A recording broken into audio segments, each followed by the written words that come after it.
The Ngozi Cadmus Show presents the bridge between faith, entrepreneurship, and leadership.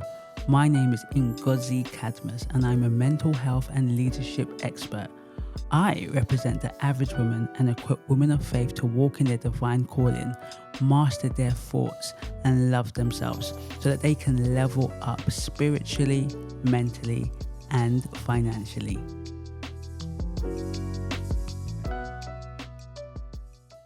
Welcome to the Ngozi Cadmus Show. This is episode 17.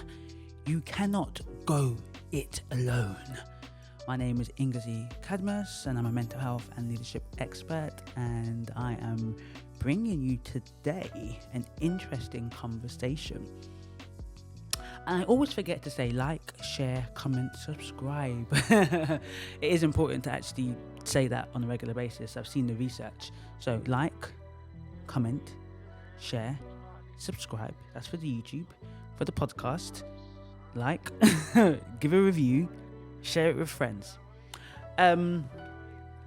So you cannot go at it alone. I find it very interesting. There's a quote that says, if you want to go fast, go alone. If you want to go far, go together. Something like that anyways, right? And I think the sentiment of that, the sentiment of that phrase is powerful because I believe there is nothing that has been achieved in this world that has been achieved on their own. There are some entrepreneurs that really they really talk about what they've done by themselves. They kind of are very much anti everybody, and though they might have a team and a system, when they talk, they kind of talk from a place of, I did this on my own.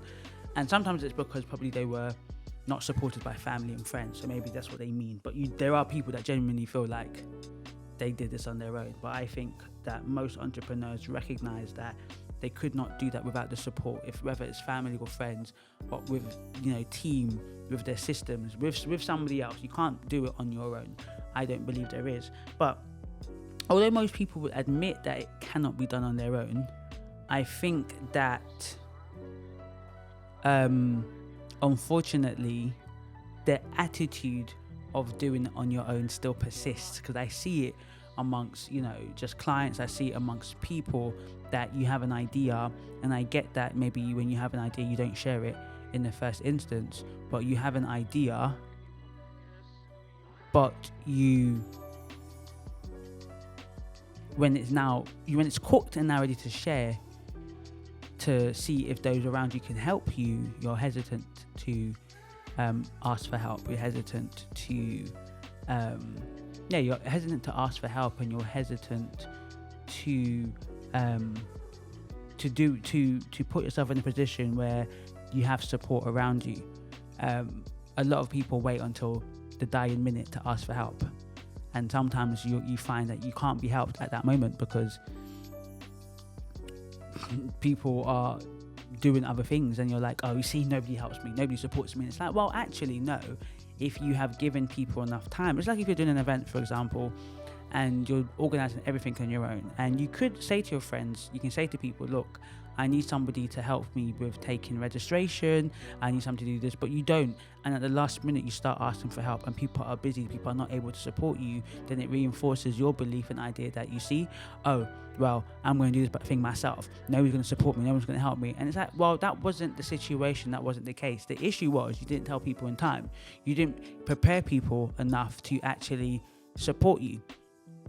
And I think that's really important to do so. You cannot go in this earth with an island mentality. Scripture even says that 2 heads are better than one. 2 heads are better than one. It's absolutely, I think, essential to understand the power of another person's head, another person's idea, another person's mind coming together and doing amazing things together. Even if you are the CEO and the founder of your project, the lead person, it doesn't mean that you cannot still utilize the help of others and support of others so that your project, your enterprise can go further along. So it's important that this belief that I can do it on my own, right? And that sometimes comes from the fear, the belief and the fear that if you ask for help, it shows your inadequacies. If you ask for help, it means that you're not good enough, right? That's really where it comes from. People find it hard to ask for help because of a number of things. One, because you feel like it shows that you are not good enough. It shows that you are inadequate. Two, because you fear the rejection. You fear that you won't get the help that you fear that if you ask for help, you won't get it. And that will remind you that you're alone, or that will remind you that people will not be there for you, or remind you that people will disappoint you and fail you.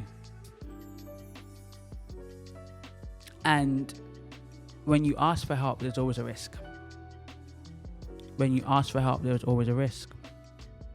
When you reach out to others, there's always a risk. What is the risk? The risk is that those that you ask for help will not help you, cannot help you, don't know how to help you. And sometimes, no matter if they can't help you, won't help you, wish they could, but unable to help you, it hurts the same, because you are not being helped. You've been rejected. You were disappointed. And disappointment is so painful. Sometimes it's excruciating, because it's a reminder to the person that feels that they are alone, that feels that nobody has their back. And it's important to feel like you're surrounded by a cloud of witnesses, right? We are surrounded by a cloud of witnesses cheering us on in this journey of life, in this marathon of life. But at times we feel alone from the cloud. We feel on our own. We feel by ourselves. We see that all throughout the Psalms. David crying out, saying, God, Father, where are you? Why have you forsaken me? That sounds like a very familiar phrase that we heard on the cross, right? Allah sabbatika. Am I saying it right? Sabbatika na. Why, Father, have you forsaken me? At that moment, Christ experienced the forsakenness of his Father. He took on sin of the world. He knew no sin. An innocent lamb slain for past, present and future world. For the past, present and future sin of humanity. We are not alone. Oh Lord, we are not alone. We are not alone. We do not run this race on our own.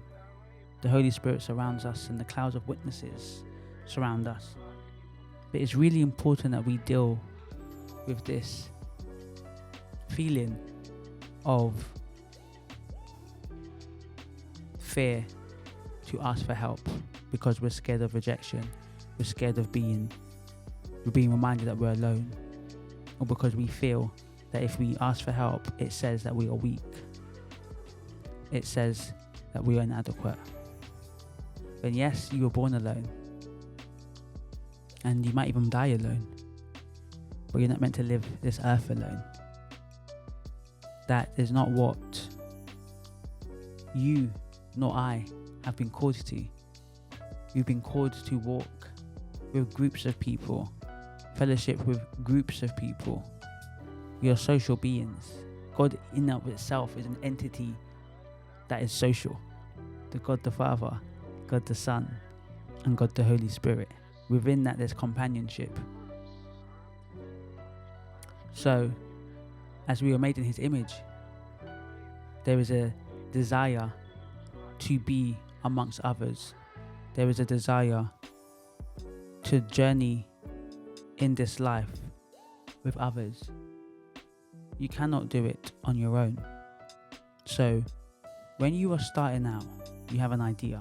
And I'm not talking about business, I'm talking about any idea. It could be an idea for a business, an idea for a charity, an idea for a ministry, an idea for a book, whatever idea. whatever conception that the Lord has given you, it cannot be fulfilled nor completed on your own.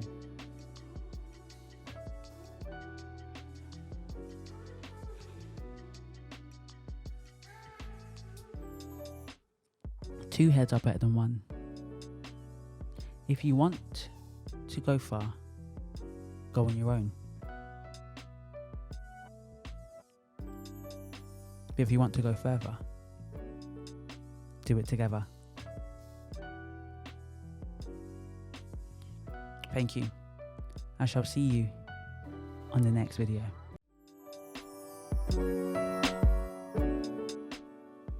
Ooh, what an amazing show. If I may say so myself. Well, thank you for listening to the Ngozi Cadmus Show podcast.